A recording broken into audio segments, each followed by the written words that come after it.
Hello everyone, welcome back to my channel. For today's layout, we are doing 12 by 12 using the Fancy Pants Designs Home Cafe collection. I have already pulled out what I think I want to work with. So we're going to use a white cardstock base, and I have my photos. I think I've printed out 4 3x4 photos, so we're going to see something how they will lay, and these 2 pattern papers. Now what I'm deciding, and then these for the stickers and the embellishments too for some sort of title. So what I'm deciding is sort of doing those kind of those layouts where like 2/3 of the papers, you know, are used in a layering aspect, and using the stripes and then the hearts, but even customizing it a little bit more because I do love this colorway and I love this colorway. However, the blue is not in this one.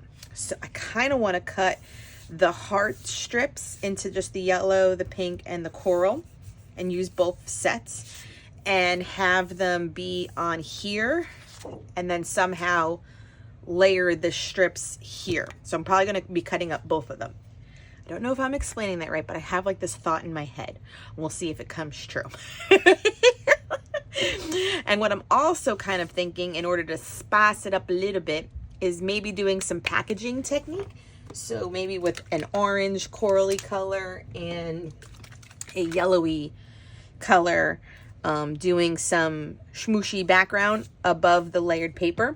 So we'll have that here just in case. I'm not sold on that. I'm just kind of thinking out loud with you and seeing where we go. Don't get me wrong. I wanted to use the blue, but the blue's not in this one. And I only wanted to use the blue because we had baked cupcakes for Memorial Day weekend.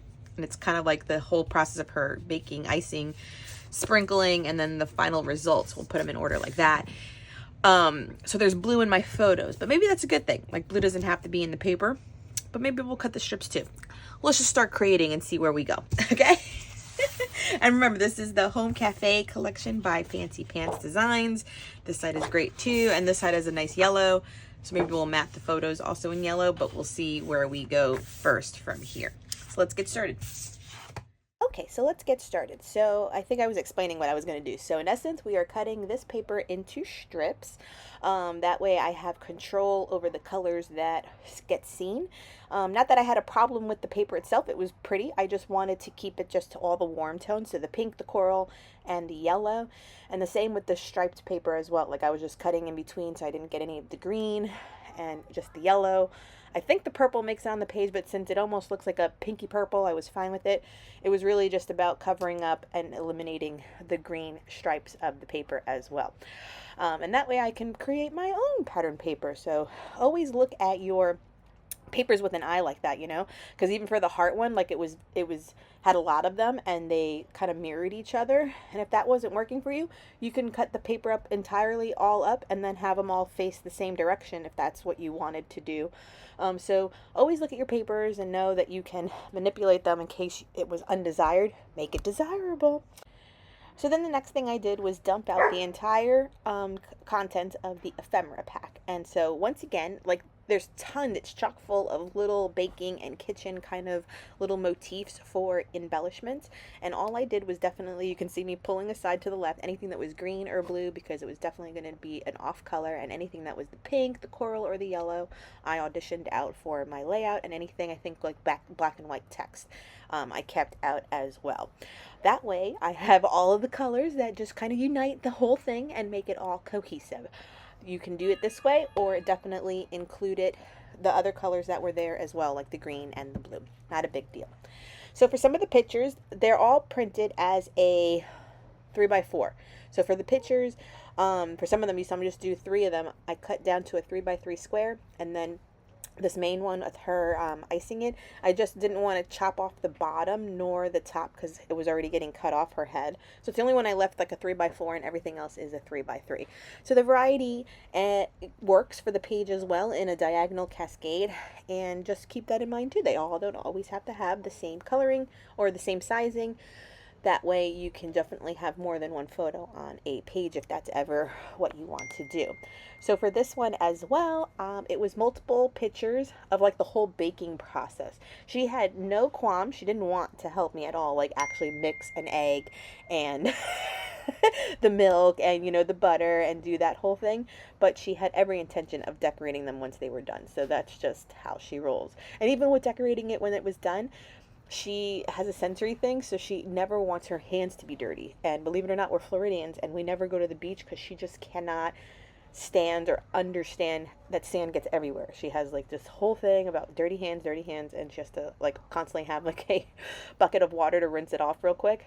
That's just her. It's my child, I already know. So even with icing, if some of it was getting on her fingers because it was a little bit like a lot of the buttering aspect of it, she had to wipe her fingers down. She could not continue with messed up fingers.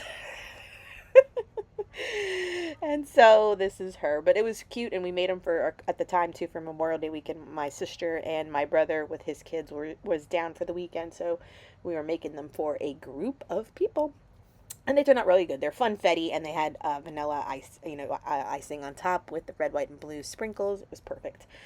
So you see me here, I'm just, I auditioned where it was, I liked where it is, and you saw me mark a little bit down with a pencil, just so I knew where to go, because I'm doing just the packaging technique. This is me just using, I believe it's either carved pumpkin, or, and I think it's spiced marmalade. What is this one called? Mustard seed and wild honey. I apologize. So wild honey, those are like the three yellowy orangey colors that I have in my collection, and so I just wanted some of that splattering to be around where the photos were, and I wasn't trying to, not say waste, but do too much where I knew the photo was and being blocked. So that's why I kind of marked it off with the pencil, and that's why I knew it. All of them are flat, except for this one. I did pop up on fun foam because that one will sit on the top of the layout over here, and then the last one on the bottom is on fun foam as well. And so the dimension helps kind of create your eye to travel around the page. So now it's time for all the embellishments, and with the embellishing, I was okay with having multiple text phrases. Usually I steer clear from too many words on the page. But in this instance, it kind of worked because like the little pot holder had a title, the little spoon and whisk had a title with it, and I was fine with it. And I liked the little oven. It was gray, so it didn't really add another like bold color to the layout. Let's bake, and then the measuring scoops, and then the little apron says live, love, bake. Yeah, that was perfect. I need an apron that actually says that. So I loved all of that. And then what also this collection comes with are the enamel dots. So you'll be seeing me put that on the page as well. And me just kind of using some fun foam, because since this bottom photo is on fun foam, I knew I had to elevate wherever the die cut wasn't touching the photo so that it stayed a little even. So it was just, you saw me putting it on like portions of the ephemera bits. And so I just finished off the layout with some of the little strawberries, a little like spoon or whisk that was in pink, and just kind of scatter them so that, what I always think about too is so that your eye will travel from the first photo all the way down to the last, or even in fact the other way around, from the bottom one and travel all the way up to the top, that there's enough interest that kind of creeps all the way up. You saw me add a few of the enamel dots that are included in the kit, and then I feel like once what was I saying? So I'm looking at it, and the upper right corner though is naked, and I was thinking of what to do, so I'm just kind of auditioning little ideas. So I was cutting out some of the hearts from the strips of paper, and I add a little bit of interest over there, a little cluster. I know I'm working off the camera right now, but you'll see when I'm done at the end that I do a little like cluster of something up there. And then I just do a little bit of journaling, just indicating what I shared with you about Memorial Day, her age, and the year, and that'll wrap up this layout. Okay, that will wrap up this layout. Just an explosion of colors in a diagonal. Love that I kept it all the orange, the yellow, and that corally orange, like a corally pink color. Really fun collection. And then I added those 3 little hearts to kind of balance it out. It felt very blank over there with everything being like whoop this way. So just added a little something. And in fact, let's add a little enamel dot 2 to the mix, because why not? That way it has something. Let's just do 3. Let's just do 3. Okay. Da-da-da-da. All right, I will leave this collection linked down below for your shopping abilities. Thank you so much, as always, for joining. If you're new to my channel, please subscribe. I do scrapbooking layouts, 6x8, a little bit of everything, journaling, memory planning, all the things. I'd appreciate if you'd subscribe. Give this video a thumbs up, as always, and until the next one, bye everyone.